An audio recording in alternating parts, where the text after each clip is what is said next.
నందమూరి అందగాడు ఎన్టీఆర్ తొలిసారిగా ద్విపాత్రాభినయం చేసిన సినిమా రాముడు భీముడు.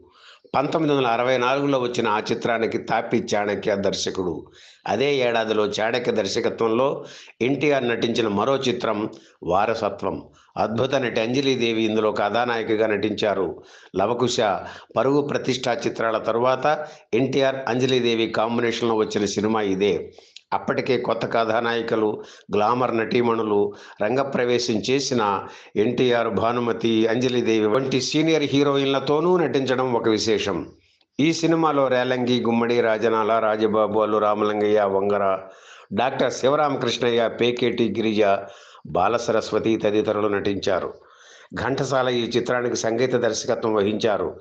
సుశీలమ్మతో కలిసి ఆయన పాడిన ప్రేయసీ మనోహరి పాట ఈ సినిమాలో హైలైట్ సాంగ్. ఆరుద్ర రాశారు.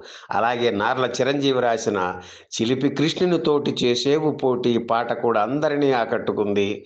1964 నవంబర్ 19న విడుదలైన వారసత్వం చిత్రం ప్రేక్షకుల్ని ఆకట్టుకుంది.